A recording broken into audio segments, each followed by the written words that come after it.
As the 2021 Features Lab has come to an end, we would like to bring back the 2021 Features Lab participants to share their experience developing their feature film script in the Imaginative Institute Screenwriting Features Lab.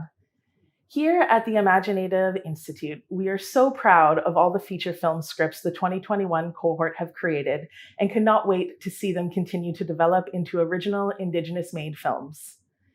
Miigwech, thank you to our speakers for sharing the time today, and thank you to our lead Institute partner, Netflix, Institute partner Crave, as well as Ontario Creates.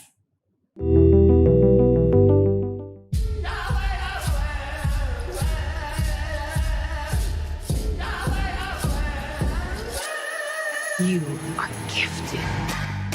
Imagine existing beyond the physical. You're dead, coming back to life. Ain't nobody immune here but us. You got anybody looking out for you, Rosie? I look out for myself.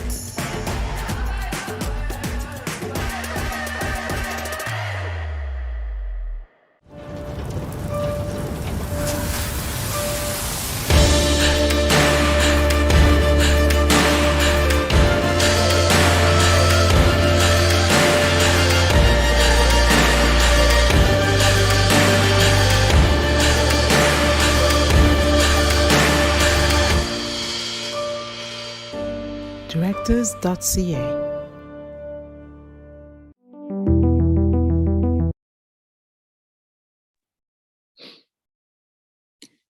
Uju Eni, Jamie Lee Nindishnakas, Flying Post First Nations Nain and Dunjaba. Hello, my name is Jamie Lee Reardon. I'm the lead Institute coordinator at Imaginative, and I'm from Flying Post First Nations. I'm wearing a blue Imaginative hat, a patterned blouse, and glasses. Behind me is a white wall. Welcome to the Features Lab panel.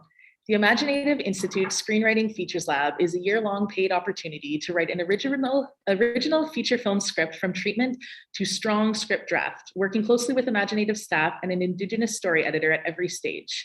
Today, we are joined by the 2021 Features Lab cohort and the wonderful Eva Thomas, who worked closely with the writers as their story editor and mentor. I will now pass it over to Eva to introduce herself and to the screenwriters to introduce themselves. Over to you, Eva. Thanks, Jamie Lee. I appreciate it. Bonjour, hello, everyone. My name is Eva Thomas. I'm a member of Wappo Island First Nation. I have long brown hair and I'm wearing a red maroon top. I'm in front of a light brown background. And before I dig in, I'm the moderator for your panel today, for the Features Lab panel. And before we dig into the discussion, I'd love to pass it around to the other writers in the room so they can describe themselves and let them know where they're from and where you're zooming in from. I'm zooming in from Wappo Island First Nation, which is in Southern Ontario. So let me pass it over to John and he'll tell you a little bit about himself and describe himself for you. Thank you, everyone. My name is Jonathan Elliot. I am a Mohawk filmmaker from the Six Nations Reserve. I'm zooming in today from Toronto, Ontario. I have black hair, wearing a black sweater and sitting in my office with light white walls and pictures in the background. Dana. Morning, everybody. I'm Dana Solomon. I was born and raised in Selkirk, Manitoba, and I'm tuning in from Mississauga, Ontario. I'm Anishinaabe and Afro-Guyanese. I'm wearing a denim shirt, a white tank. I have curly brown hair, and I'm sitting in front of a beige-ish white wall.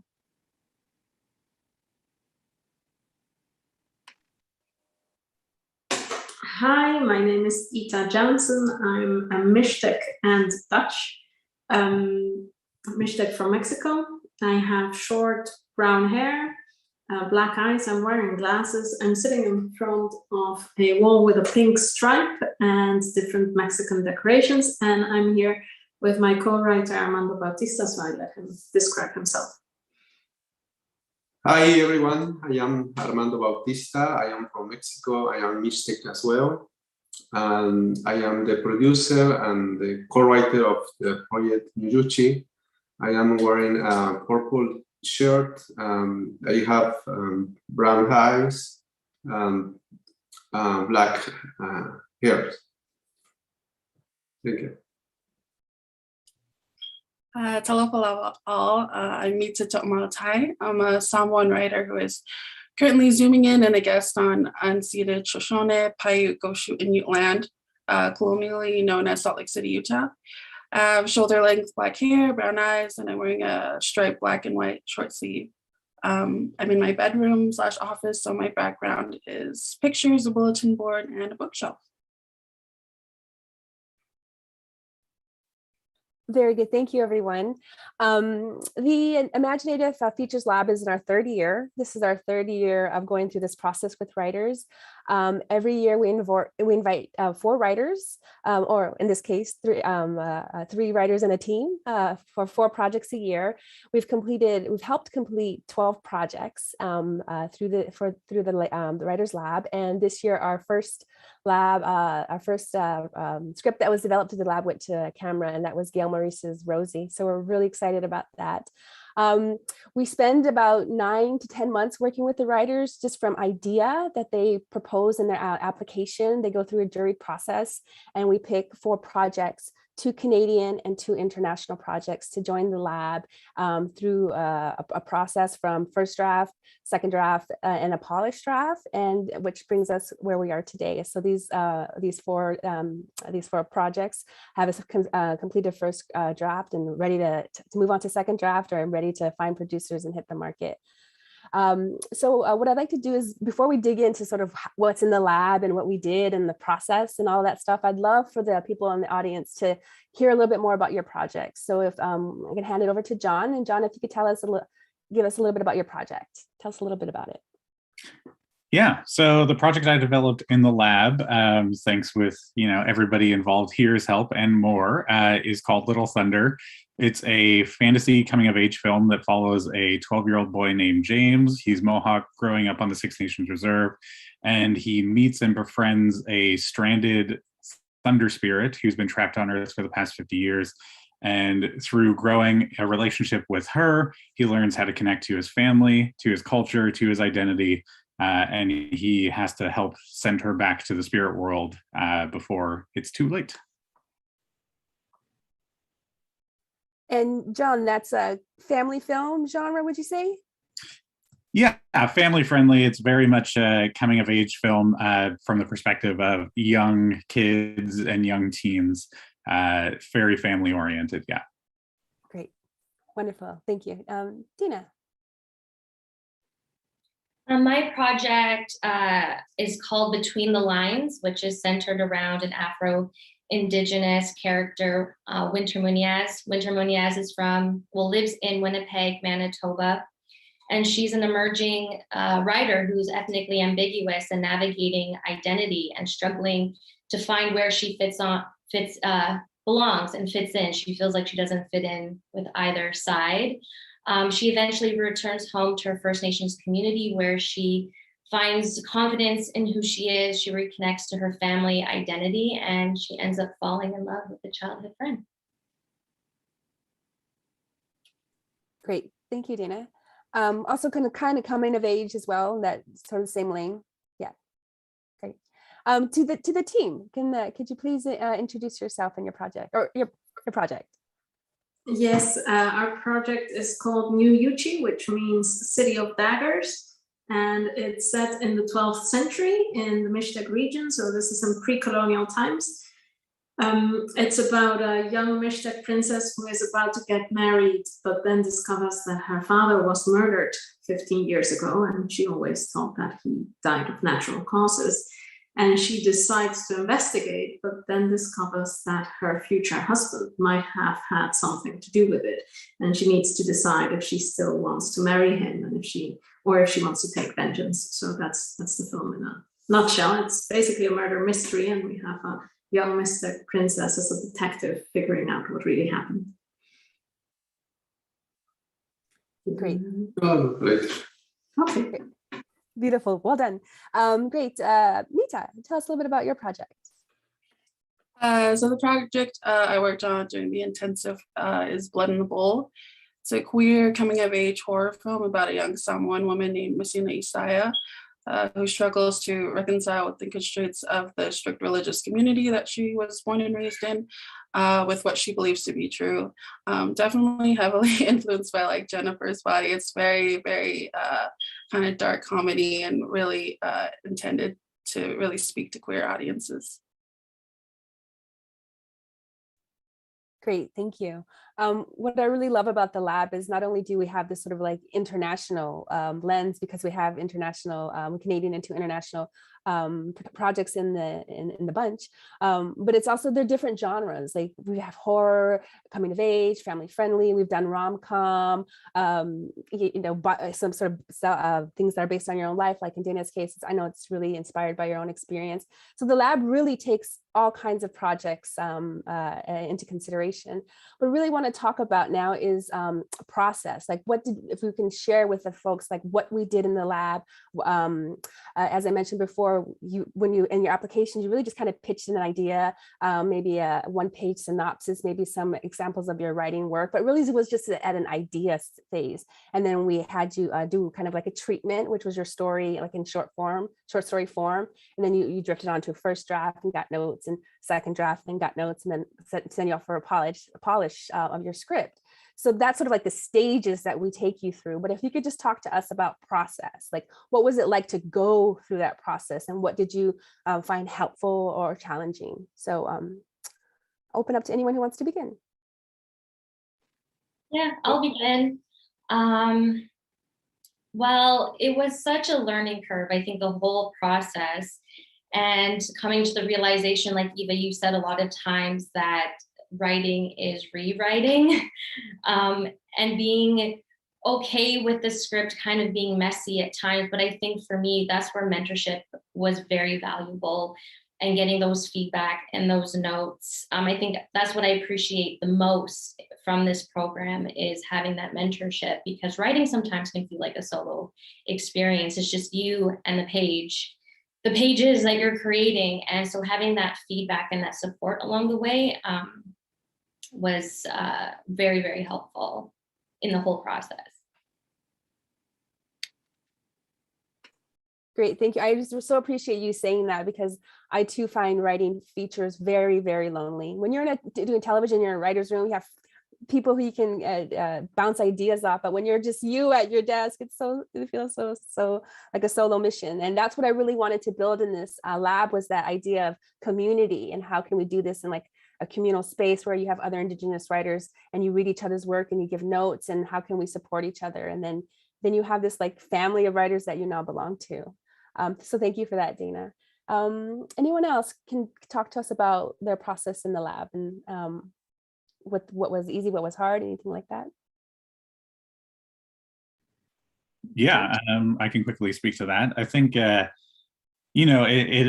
I loved the process of actually evolving the story from the very beginning until where we ended up with our third draft at the end, because like you said, it kind of started with really kind of a brief pitch of what the broad strokes of the story were. And then throughout this whole process, we were able to, with mentorship along the way and with the input of the other writers along the way at multiple intervals, to really flesh things out and have things develop naturally over time.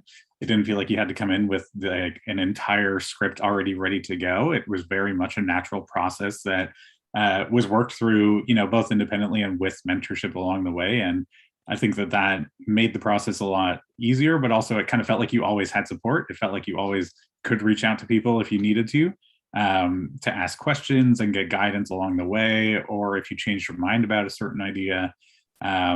Having a support system in place to do that made that writing process, I think, much easier, because as you were saying, Dana and Eva, it's very much an individual process when you're writing. So having the ability to throw ideas at the wall and see what sticks, but then get feedback from a concentrated group of people who know your project and have seen it develop throughout the process, made that feedback all the more valuable. And something that I really appreciated throughout the process was getting feedback from both everybody at Imaginative, from you, Eva, from also the other writers, because I feel like it just helps you find those things that are working really well, and then also highlight the points that may need some work to make it clear to not only the people who already know the project, but you can extrapolate that further to people who would have never seen the film or read the script to that point. So it's really useful.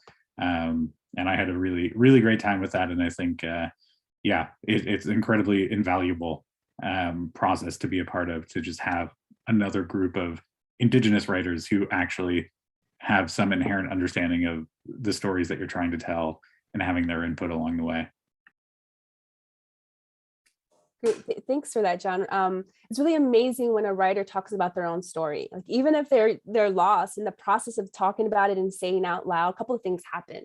Is that you figure it out, or things just come through like a channel. And often people say, say that again. And I'm like, I forgot it. You have to catch it when it comes out, otherwise it's gone. But also that what it also does is it allows you to gain ownership of your story.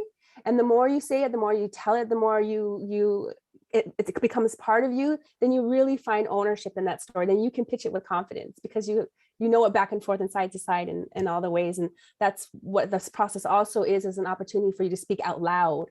We're all storytellers, and to speak out loud about your project and your characters is really important to the process of development. Thank you for that. The team want to jump in? Sure. I think John has said a lot of things that we feel as well, and Dana too. I think indeed one of the most important things is also to have a support group and to know that somebody's expecting to read your work, because for me it's so easy to let it go and to let it slip and to think this is really important, I need to write this, and then just not do it. So just having those deadlines actually is really, really important.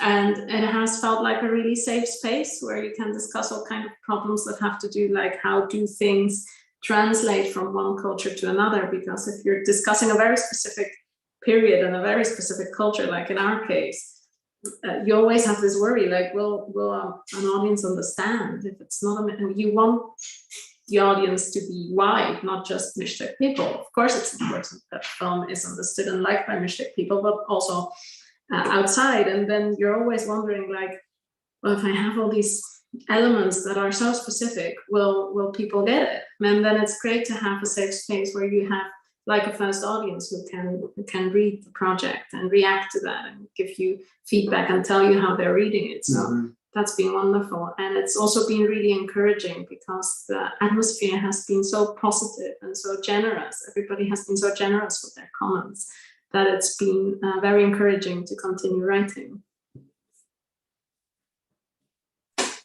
Thank you so much. Yeah, the deadlines are so important. They're unbelievably important. It's so easy to be like, yeah, I'll get to it. I'll push it off.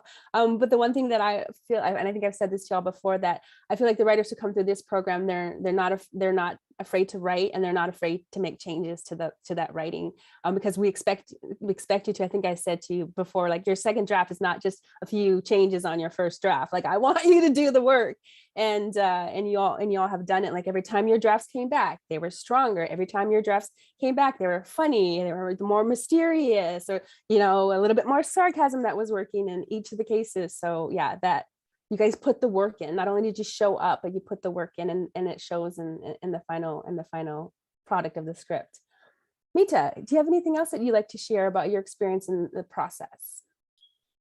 Yeah, just echoing what everyone else has said about this being like a very great space to just seek community and really experiment with all these ideas that we have. I think here in the US, like the concept of being Indigenous is like, so they have like such rigid guidelines. Like, I don't think that I ever felt the need to explain myself to the people at Imaginative or any of my writers here. Like, we just know. So that has been like a really huge, like, a boost for me just as a writer. And then also going back to the guidelines, I mean, like the deadlines, yeah, it's been really helpful, not just for the people reading the project, but also to respect my own time and my own process. Like, those deadlines are really there to help us and to really bring out the best in the projects that we have. So yeah. Great, thank you for that. This is something when I first work with writers that I always ask, and it's sort of like the North Star when we're talking about when we get lost and then we come back, is sort of like, where did the idea come from and why you're telling this story? So if you could share that with us, like sometimes I even like get to like, where were you at when the idea came to you? I was sitting on a bus, So if you could just share that with us, where did this idea come from and why are you keen to tell this story? And I'll start with John, putting you on the spot. Yeah, absolutely. Love being on the spot. Let's do it. Now, I think it's funny because this story really kind of came from more my wanting to tell a story that relates to not only my experience kind of growing up um, as like a really kind of imaginative little outsider on Six Nations. A lot of the experiences of the characters and the situations in this film are kind of pulled from my own life. A big backbone of the story is about a family who's navigating a very heavy presence in a land claim dispute that's happening, land defenders, and it's kind of about how that how those actions can affect a family, can affect young people in a family who maybe don't fully understand the entire severity of the issues at play there, but can understand it on an instinctual and emotional level. So a lot of those experiences were really kind of pulled from my own life, and building upon that, I love children's coming of age films. They're some of my favorite of all time, and I think there's just a lot of ability to kind of reshape the events that happen in my life and extrapolate that into a story about this character who's kind of going through a very difficult transitional period in their life, but meet somebody who is otherworldly that really represents this connection to their culture and to their language and to their traditions in a way that kind of builds upon my love of our traditional Mohawk stories when I was growing up. It's taking some of those characters and readapting them into a modern context with that understanding. And I think it was really almost like a natural build to me for a long time. I knew I wanted to tell a story about a family unit in this scenario, but kind of removing it from the real world drama of it and incorporating a more fantastical element to it actually, I think, helped to build both of those elements even stronger. And now you had something that could kind of speak to the larger themes of what it's like and what you're actually doing when you're defending a piece of land and standing up for our rights as Indigenous people to protect the land that we have, and build upon this traditional sense of who these characters are, and some of the more mythical characters that are featured in the film. So yeah, I don't remember the direct moment of inspiration. I just knew it was percolating in my mind for a long time, and then I guess there was one day where I was like, oh, there it is. That's the way. It was probably when I saw the prompt for the screenwriting program, and I was like, I want to do that. So that's the eureka moment. I'll pinpoint. I'll take it. Your film really spoke to the little Eva inside of me. It's the exact kind of film that I would have wanted to watch when I was growing up. I just feel like our community needs your film, all these films, but your film particularly. Like, I just feel like we need your film. So come on, I'm here for you. How can we get this made? So thank you for that, John, and please keep working, because it's such a beautiful story. Dana, could you talk to us a little bit about the inspiration of the film and why you wanted to tell it? For sure. A lot of the film is pulled from my own experiences being mixed. A lot from my families growing up in Manitoba, being in a small town and being like one of two only Black Indigenous families in a small town.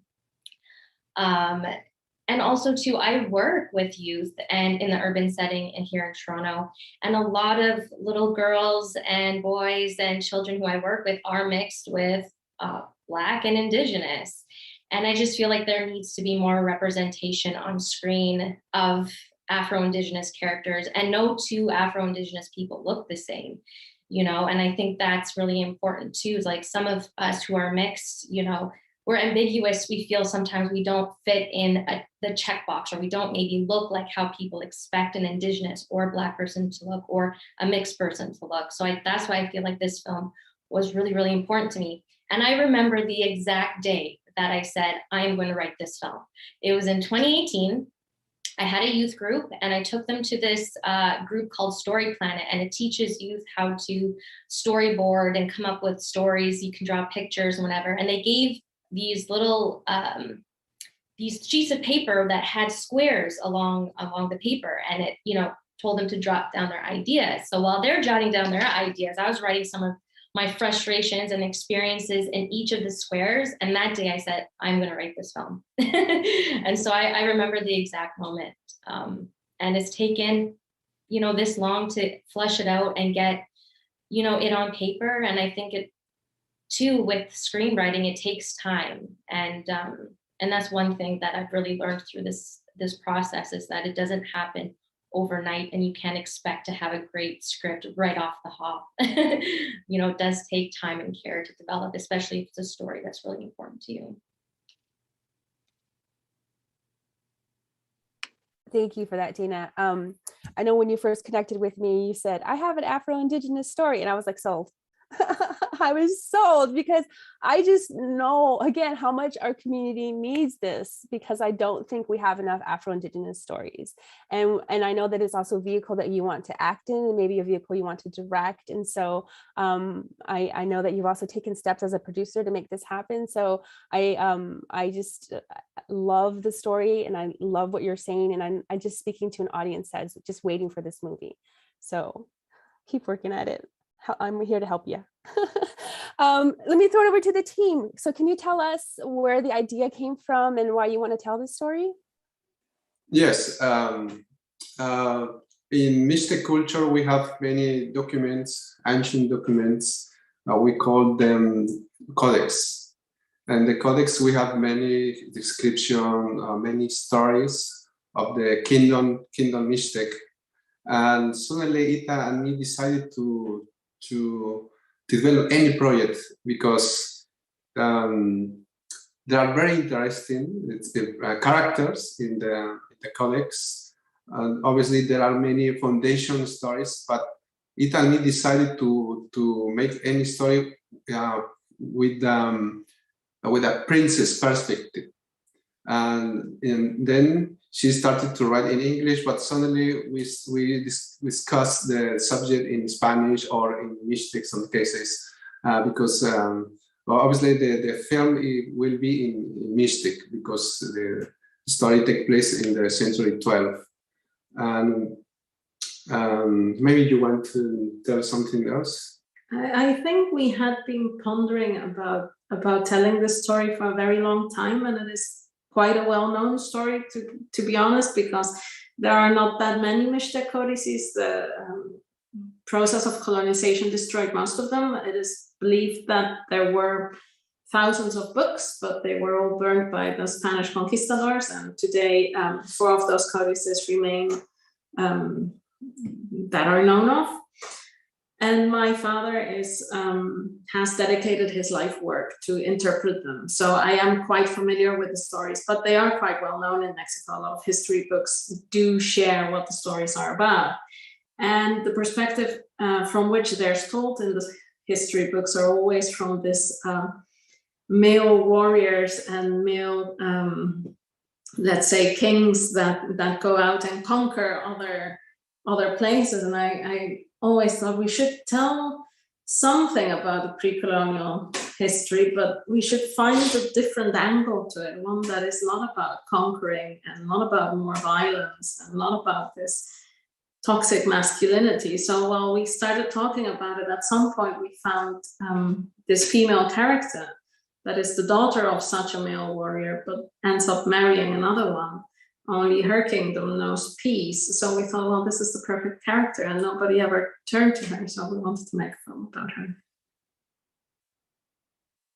her. In your script, you really brought that world alive for us. I mean, I felt like I was transported to another world in your script. And I was very excited to work with a writing team. We haven't done that before, but when I saw there was a writing team, I was like, I really want to work with the writing team.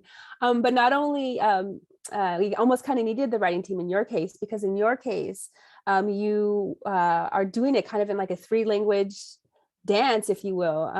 You kind of wrote it in English for us to give feedback, but then you're writing in Spanish and then translating it to Mixtec. Can you talk a little bit about that before we move on to Mita?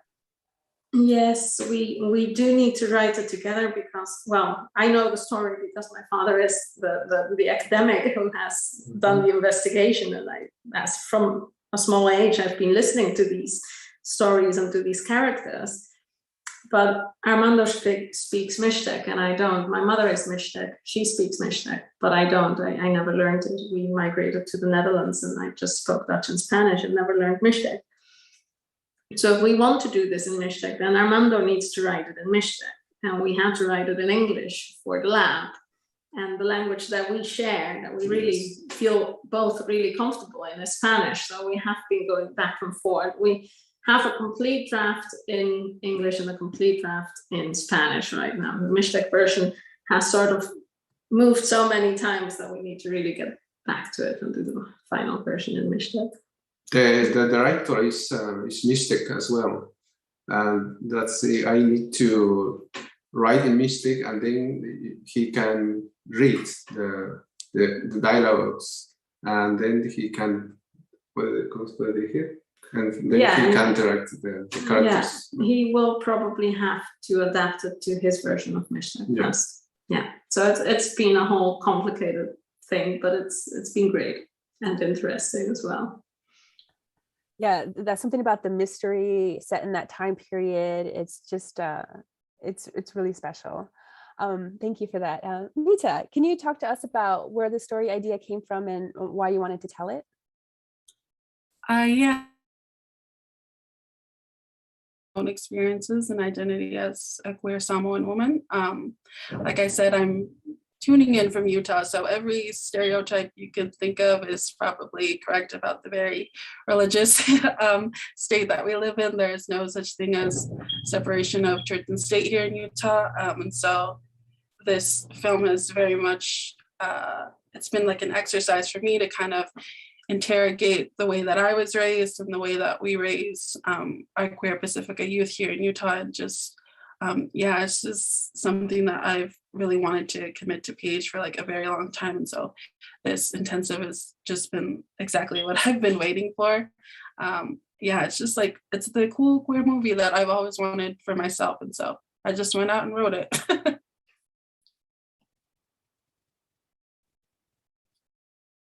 Thank you. What really comes through in your story is such a strong point of view. Your character has such a strong point of view, and your voice really comes through, and that sort of examining the world that you were raised in, and you do a really good job of that. And there's a lot of humor in your script. I found myself laughing quite a bit. I wanted to talk a little bit about sort of like, we talk about love, like it's been such a great experience. It's been so great, and it has. But writing is also very difficult and challenging. And so I was wondering if we could share with the people who are listening, sort of what, like one place or spot that you got stuck in the process, and how did you find your way out? I'm going to go backwards, and I'm going to start with Mita. Mita, I'm going to put you on the spot first. Can you talk to us about a time during the process that you got stuck, and how did you work your way out of it? Yeah, I think the first draft was really easy because we're just like putting the initial concepts on page, but going back and doing the second draft is like even more difficult because you need to be like more detailed, and also you have these notes and this feedback, so you really need to apply them. So I found the second draft like really challenging. Like I'm pretty sure I submitted it like a minute after the deadline. I was like sitting and sobbing at my computer. I was like, oh no, I have to submit this. But yeah, the second draft was like more difficult to me than anything else. How about the team? Can you share with us? Yes.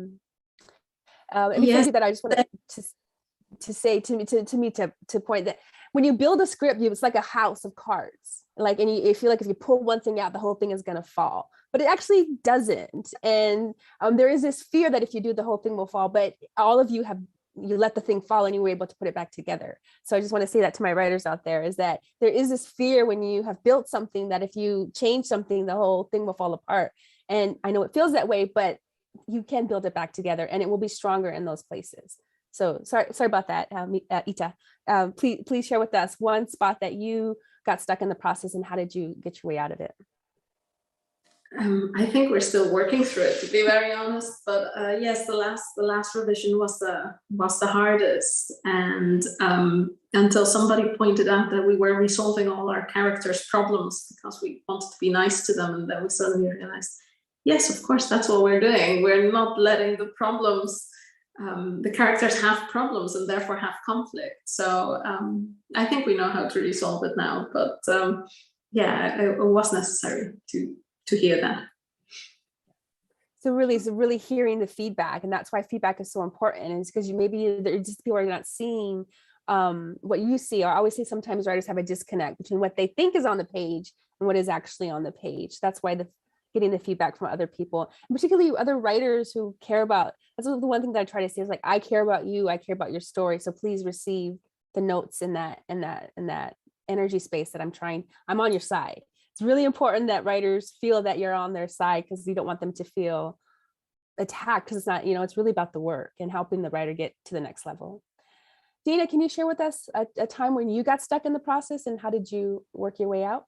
Yeah, I think for me as well, it was going into the second draft. I think with me personally was getting married to certain ideas, and I guess it's really important just to stay open and take that feedback and try to step back, because we're so invested in certain ideas and it might not be working, or you just might need to add more or go dive deeper. So I think the second draft for sure was the most difficult for me as well.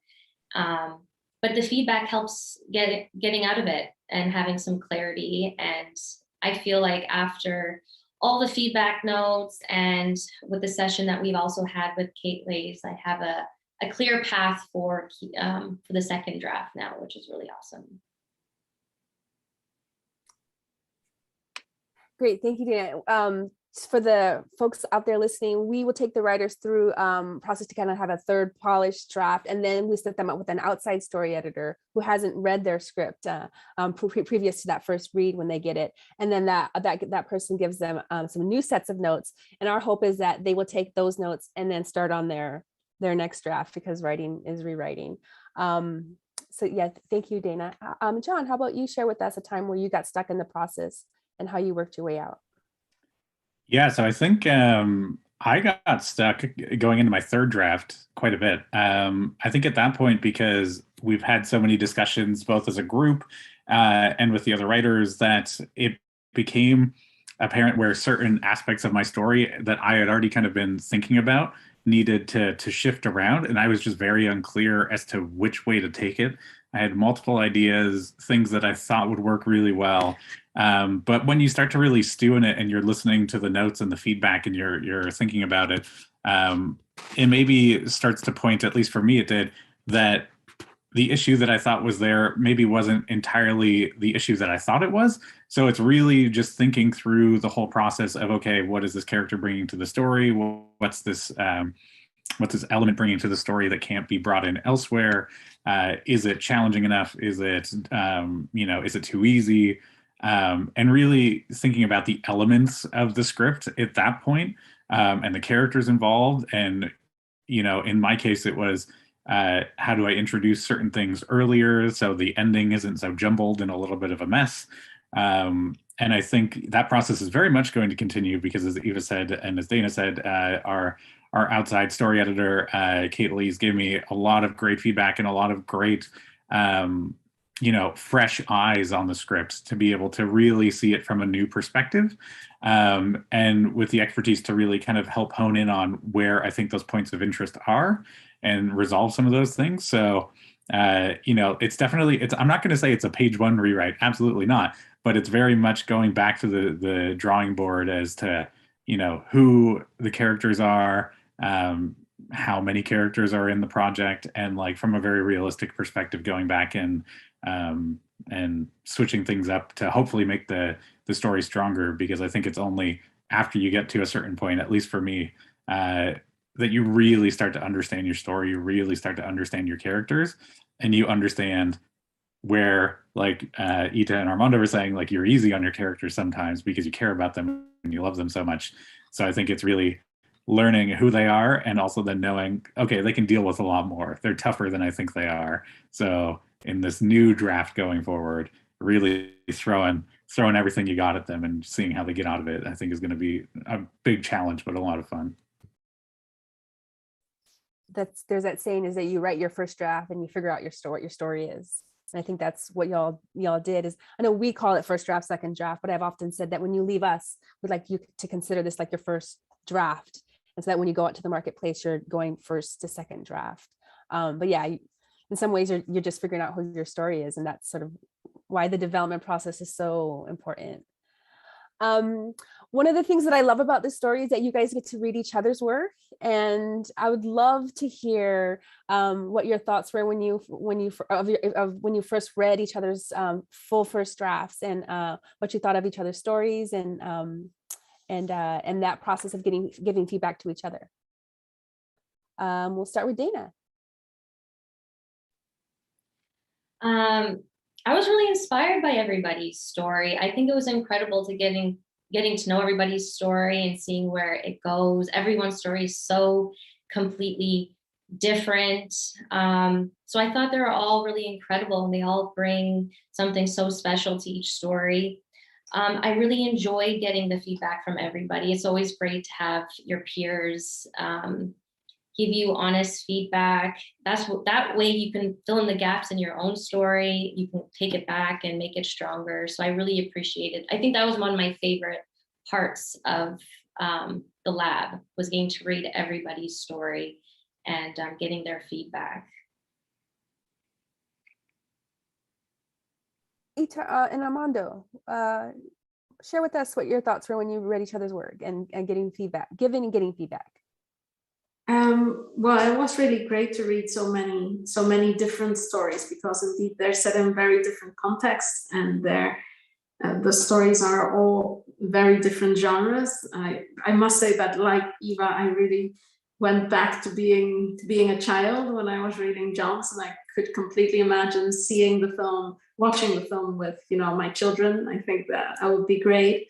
And just having the opportunity to read a story about Indigenous children. I mean, I don't think I've seen that many films, and especially not when I was young, that are really a family friendly narrative, that not heavy drama, but something that, although there is a very important subject in the background, it's also just a story about kids being kids in a way, and that was really great.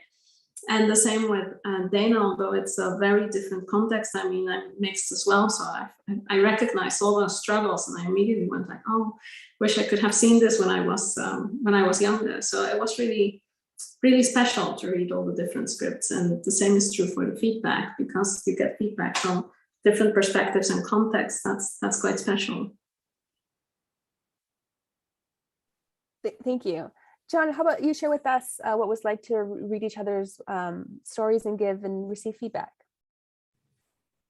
Honestly, that was probably the thing I was most excited about. The whole thing was, I'd seen enough of my script. I wanted to read everybody else's. So I think actually being able to spend the time and really delve into everybody's scripts, because we had heard about it through the pitch process. We'd met each other many times, but and we'd read excerpts of each other's projects throughout, but reading everybody's full first draft, I think was great, because it really helps you like just evolve your understanding of not only the writer, but also their story. And you get to see it develop to this kind of like end point at the end of the program, where you just get to fully enjoy it and like read it with fresh eyes. And I think it was such a great experience, because as everybody's saying, all the projects are quite different.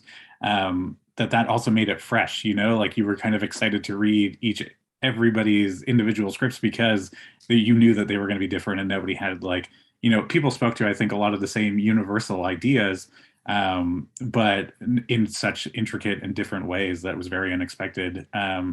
I think I had a really good moment with everybody's script when I was reading it. I was like, fuck yeah, that's great. That's like, I can't wait to see this particular scene on screen. I think Meet the Script was one where I was just like, this feels very fresh. I've seen movies that like, I guess, Jennifer's Body and like Ginger Snap and things that feel like they inspire it, but this take was very unique. And as a big horror fan, I thought that it was like treading new ground and doing something that was incredibly unique and also quite scary and tense. So I really, really love that. And Dana's project, I think, is one that's so personal. Again, I'm mixed as well. So there were elements that like are, I think, are so totally universal to that experience that get captured really beautifully there. And with Ita and Armando's script, I don't know anything about like the time period or the culture in which that story took place, but their writing really made me feel like I was living in that world and understood it completely. And the characters were just so rich and the setting was so rich. So yeah, and getting feedback was great because I think it's, it really just helps you know what connects to people despite differences in culture and age and location and everything, that you know what works for people, what connects to people, and you know what doesn't and what needs explanation. So it was a huge part of the rewriting process for me, having that feedback, because it just really helps you hone in on the things that are really helping and working in your script and what could change to make it better. Great, thanks, John. Rita. Yeah, just echoing everything that everyone else has said. I think it really is just like a testament to indigeneity not being one thing. And really the only way that we're going to see any of this reflected is if we get the fuck up and make it ourselves. And yeah, just like the feedback part of it was really special to me because I've never gotten feedback on my writing, especially from other Indigenous writers. So that is just like, I don't think you know how much you're missing that until like you actually experience it. So that was really great for me. And just this whole thing has been such a new and incredible process for me. And I just really like, just anybody who's thinking of applying, just fucking do it. Great, thank you. I really appreciate that. We will have another call, I understand, for the lab for in November for next year. This is our third year. Like I said, we've had 12 finished project scripts come through the lab. Every time I'm proud of everyone because I know how hard it is to write a script. It's not an easy task. But can you briefly talk about why you wanted to apply and what were some of the things, did you find the application process easy, difficult, and some of the things you might have submitted for that so that people who are thinking about it could get an idea. So how about we start with Mita? So, talk to us about why you wanted to apply and some of the things that were included in the application process. Yeah, I just applied because I like saw it online. I really didn't think I was going to get in. So I was like, why not? But yeah, it's a very, very easy process. Yeah, it's pretty straightforward.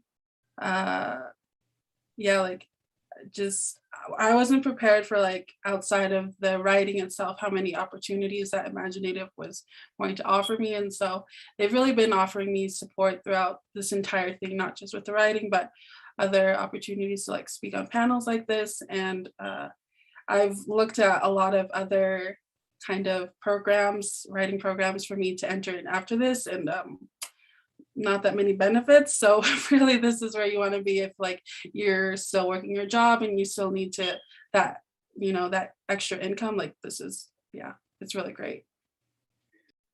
Yeah, thank you, Mita. And that's the one thing about the lab is there is a bit of a financial stipend that is given to the writers, and you can't quit your day job. But I do think it helps. So yeah. John, share with us a little bit about why you wanted to apply and a little bit about the application process. Yeah, I mean, the best part about the process that I was most excited about is what I was speaking to earlier, was actually just being able to be in a room, or a virtual room in this case, with a really talented group of other Indigenous writers. And I have a longstanding relationship with Imaginative, and I knew that, they're one of my favorite organizations, like bar none, one of my favorite film festivals, bar none.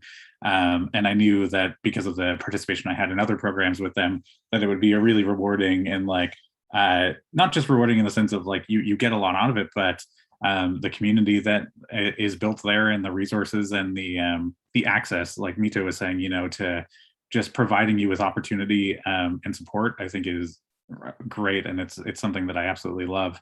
And I think the process was pretty straightforward from what I remember.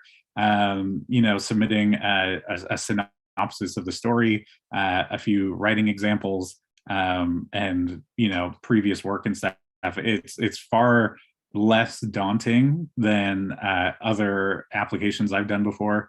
So I think it is very quite accessible, and anybody who's interested in developing a feature script, I would absolutely tell them to do this program. I think it's invaluable and can give you such good insight on how to grow as a writer, and teaching you good methodologies and support systems to be able to make that a sustainable living practice, basically.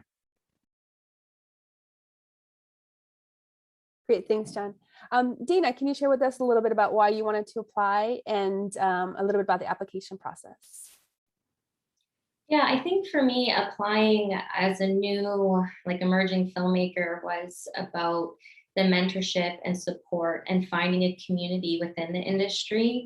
My work is as an actor, and when I tried to switch over into the screenwriting world, I tried to reach out to different people for mentorship, and it's really hard to find mentors along the way, especially everybody's working and busy, and I thought this would be a good opportunity to get to know other writers and find that support while I'm developing a feature film. So, and the application process, yeah, like John said, I feel like it was pretty straightforward. This synopsis, writing examples, and I also feel like it's such a community over at Imaginative. Like if you're having problems with the application, or if you have questions, I feel like you could reach out. It's not like you don't have to feel afraid to reach out to somebody. I feel like it's very warm environment that you could do that if you needed support in your application process as well. Great, thanks, Dina. And Ita and Armando, share a little bit about why you wanted to apply and what you remember from the application process. At the beginning, we wanted to be part of the community of the Imaginative because in the past we we send shorts, and we know the community, we know the mentors and other participants. But we are very happy, and then we decided to apply with this new project. We always thought that this project needed to be in this community. That's we are very happy with this result. Yeah, it's a little bit the same, because we knew it was a really complicated project in terms of translating and going through different languages and being culturally very specific, not only indigenous, but in the 12th century. We thought that Imaginative was the right place.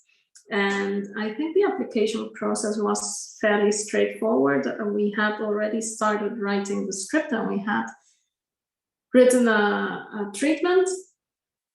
So we had some materials already, and then we saw the application and we realized that we had most of the material. So we thought, oh, let's just do it. So it was fairly straightforward. Very good.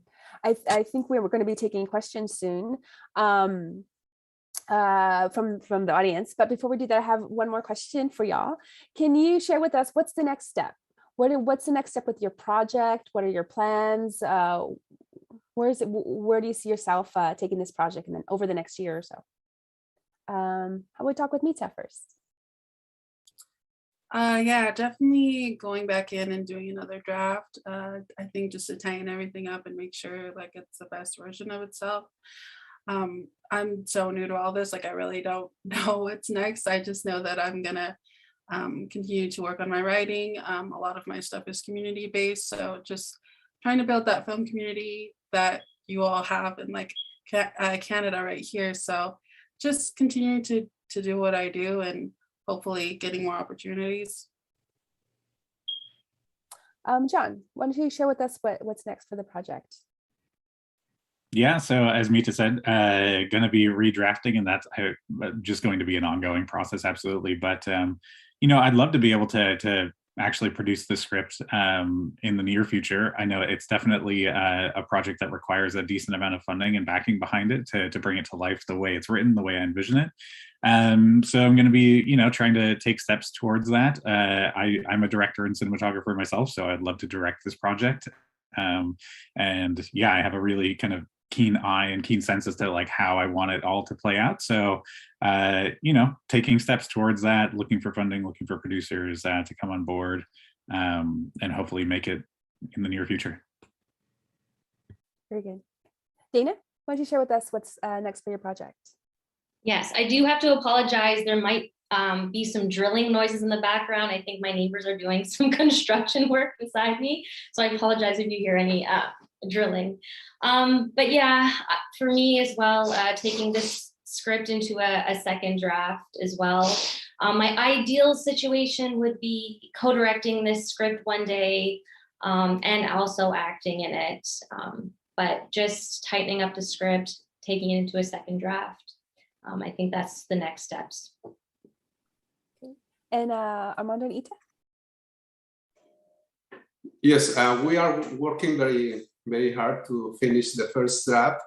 At the same time, in the last week, we received good news because we have been selected to be part of the Los Cabos Film Festival in the projects in development in Gabriel Figueroa Film Fund. It's a good opportunity to meet people, to meet co-producers or sales agents. It's a very, very, very nice experience.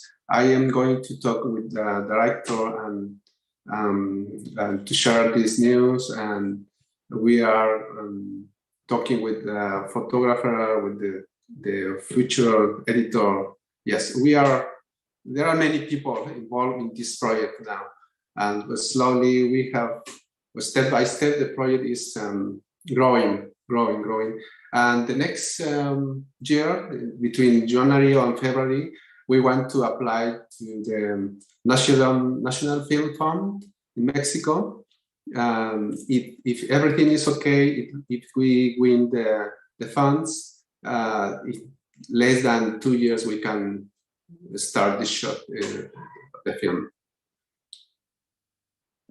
Very good. A lot of some of our writers have gone on to the TIFF Writers Lab. Others have gone on to the Sundance Lab.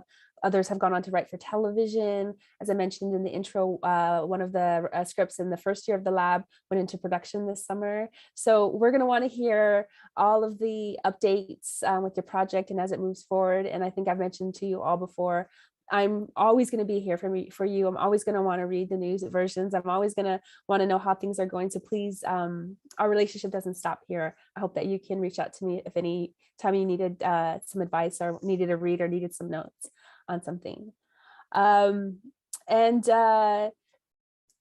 Before I dig into questions, we have a few questions in the lineup here.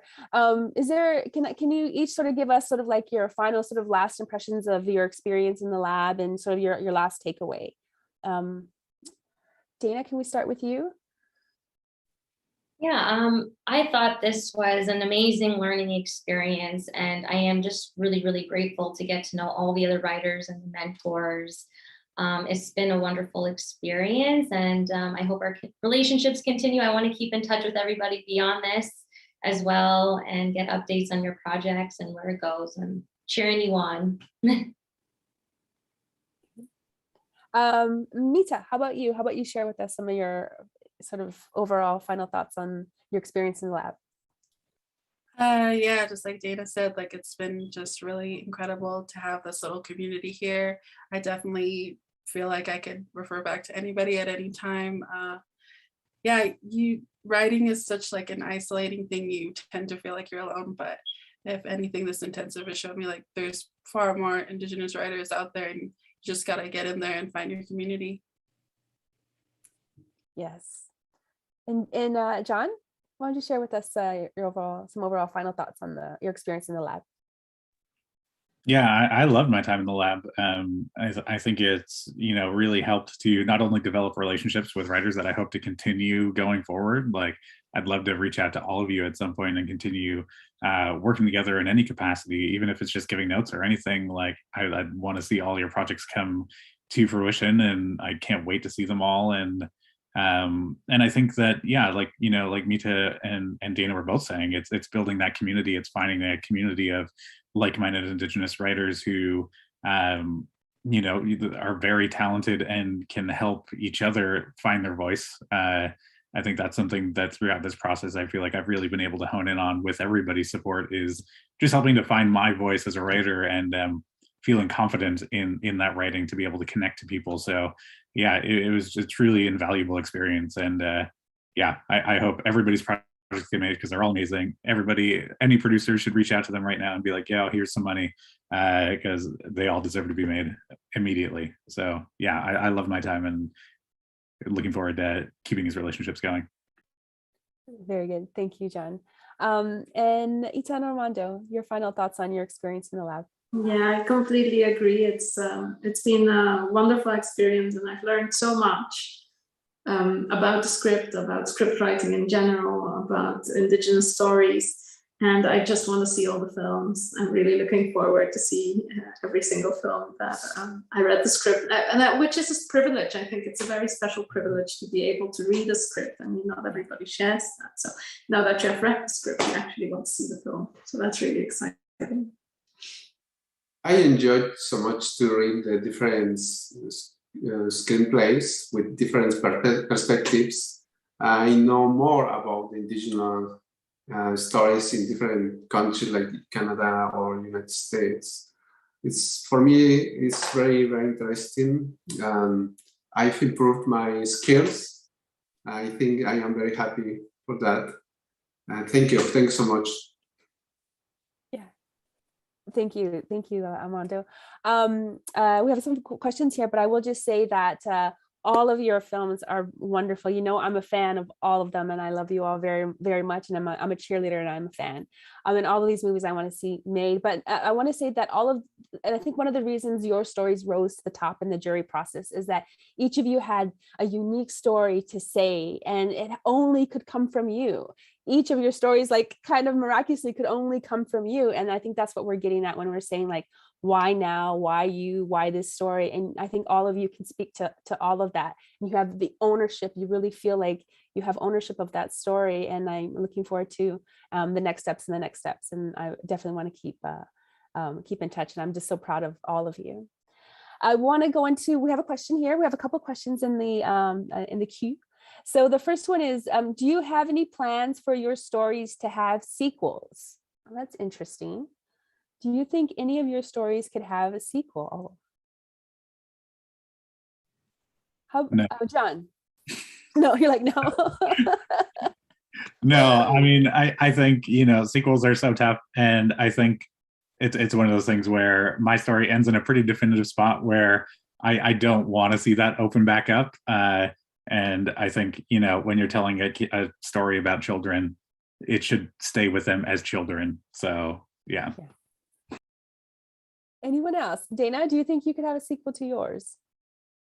I never thought about it, but no, I don't think so. I think how the story ends in a very good place. I haven't really thought about it, but as I think right now, no, but you never know. Never know. But my lead character could, take a different direction. But as for right now, I think just Between the Lines as a single movie is just enough. Mita, I'm interested to hear what you have to say. I think I left mine pretty open-ended, but I also don't think that I would want to have a sequel. I think it's just better as it is, and then people can use their imaginations for what happens next. Ita and Armando, do you think your project could have a sequel? No, It's complicated. I don't think so. And it's been so tough to just write this first script. I can't imagine thinking of the next one. Yeah, and I think that's sort of what distinguishes a story as a film, is that there's a very distinct beginning, middle, and end, and you feel complete when that story is told. So I think, yeah. Okay, so our next question is, do you have any advice for screenwriters wanting to participate in the lab? We talked a little bit about the application process, but if they want, can we go around, and do you have any advice for people who are participating? Dana, do you have any advice? I would just say go for it. If you have any hesitations, just go for it, because it really is an invaluable program. You get to meet so many incredible people. You get to really, see your project come to life. And that's so exciting. From the synopsis to your first official draft leaving, it's such a fulfilling experience and feeling. So I just say, if you're on the fence, just take the plunge and go for it. Anyone else have advice for any screenwriters wanting to participate in the lab? John? Yeah, I'd say just be open, like everybody has said, I think a few times throughout this process, is try not to be too precious about the idea and be open to feedback and be open to change. Because I think that, as everybody here can attest, that's kind of the key to really finding your story and finding your characters and finding your voice is, being open to change and taking that input. And it is truly invaluable, I think, getting feedback from everybody involved. It's not something that you normally get when you're writing. So I think that is a great skill and something great to carry forward, because it already has made me want to, create a cohort of people who I can send scripts to and get feedback. And, I just think it's such an invaluable process. So yeah, if there's any hesitation, like Dana was saying, just do it. It will only result in good things. Mita, do you have any advice for screenwriters wanting to participate? Yeah, just make sure it's like a film that you actually want to make. You go through so many drafts of this, and if you're not invested in seeing like the best version of it come to fruition, then it's going to be a really long and difficult process for you. Yeah, absolutely. And Ita and Armando, do you have any advice? I guess that it would be like what Eva said, is that all these projects are like very personal to us in a way. That's true for every project. So I guess that you need to choose a project that you really care about and that you're really excited about. And also you need to be writing it for at least 10 months. So you need to be excited about it. I think that's the thing. Choose the project that you're really excited about. Beautiful. Okay. And here's another question is, can you give some tips on for writers to stay on top of deadlines? Yes, establish deadlines from an outside force, like be accountable to people, because like everybody else here has said before that, yeah, if it's just me and my own arbitrary deadlines, it never happens. So having somebody outside of you as part of a program like this, being like, nope, you have to have your script in at this time, very, very much required, helps so much. But I do think that this process actually helped in the very essence of like actually figuring out what works timing wise for me, like when I would want to write throughout the day. I was able to find that throughout writing all 3 of the drafts in here. For me personally, I have to wake up super early in the morning, like 5:30, 6 in the morning, and write until noon. Anything I write afterwards is crap and I throw it out. So for me, that's the sweet spot. So yeah, I think staying on deadlines, but it also can help develop your writing skills, and being able to carve out dedicated time to writing, I think is valuable as well. Dina, do you have any tips for staying on top of deadlines? Yeah, just echoing everything. Sorry if you hear the drilling in the back. Yeah, just echoing everything John said. I know this is pretty loud, but also finding a flow that works for you. I think it's coming to an end, this drilling. Okay, there it goes. So yeah, finding a flow that works for you. Like John said, he works better in the morning. And I think this whole process taught me about my flow and my writing style. I too work better in the morning. I don't work well at night. So just maybe setting a schedule that works for you, finding what time of day, or if it's weekends or in the morning or in the evening, finding that time that works for you, and being accountable to the deadlines for sure. Yeah. Mita, do you have any other advice to give for staying on top of your deadlines? Just echoing what John and Dana said. Like I said, I came in late on some deadlines, but your time management skills. So give yourself enough time to get things done and get them turned in.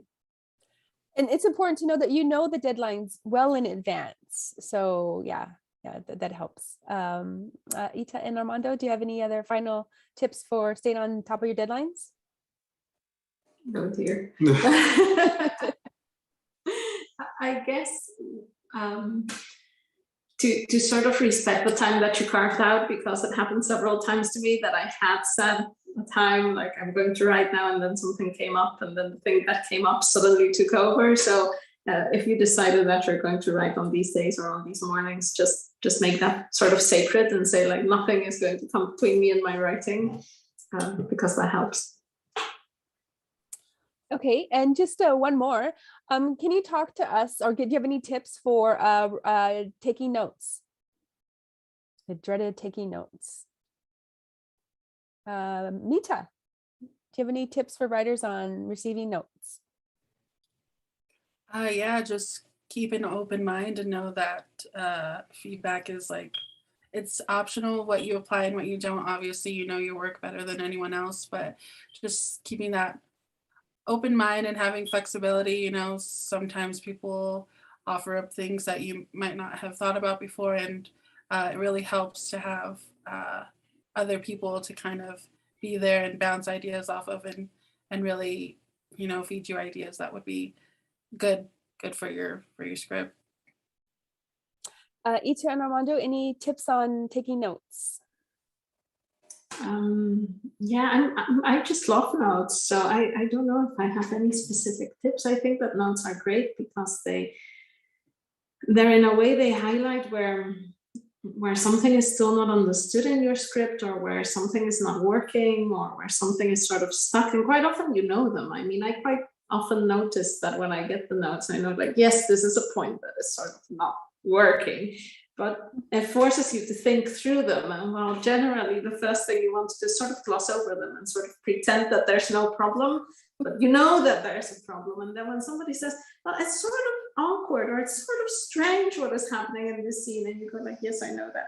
But it sort of forces you to think through, why is it not working, and what can I do to make it work? So I actually love notes.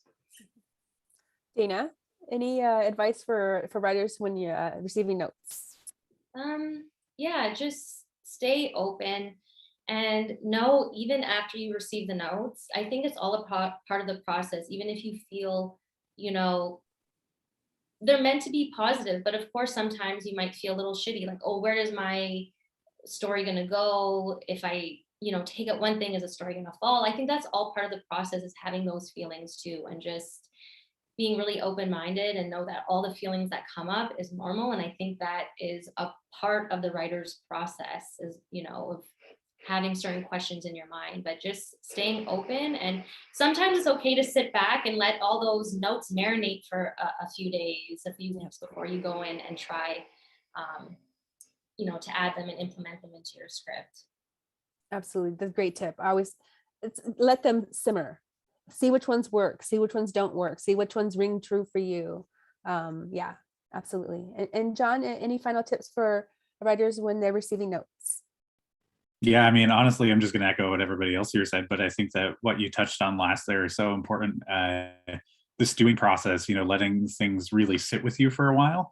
Because I think that in my own process, I found that the notes that kept ringing true after a few days and I kept thinking about were the ones that I knew had to be addressed immediately. And it helped so much to just know that when you're getting all this feedback, and it can seem a little daunting for sure when you have so many voices providing feedback, but I think it's so helpful, because what you find is the commonalities in the feedback, and the common points that everybody has. Those are the things that I always look to address first, if people are understanding. And if nobody understands this thing, or everybody has questions about this, then it's something that should be addressed absolutely. So I think it helps you to really hone your skills as to what is like really useful feedback that can help develop your script, and what can maybe fall by the wayside, or you can find another way to incorporate in another way that feels true to the project itself. So yeah, I mean, just echoing what everybody else said, but letting yourself sit with it for a while, super, super important. Absolutely. And I think that wraps up our time here on the lab. We're also official wrap up of the Features Lab as well. I'm unbelievably proud of the work that you've done. I'm unbelievably honored that you trusted me with your story. And I just cannot wait to each and every one of them is on the screen. And I want to come to the screening. So send me an invite. Thanks to the folks at Imaginative who support this program every year, with supporting from Netflix who help support and make this possible. Each year we get more applicants, which is really lovely. What it really says to me is that there are a lot of Indigenous writers out there, and there are a lot of Indigenous stories that need to be told. And I'm so glad we could focus on these 4 projects for the last 10 months and make them manifest in the world. So thank you for your time, and thank you for your work, and thank you for your presence. Thank you everybody. Yeah, love all your work, so I can't wait to see it all out in the world. Thank you, Yeah, everyone. the same. Thank Thank you. you. Thank you.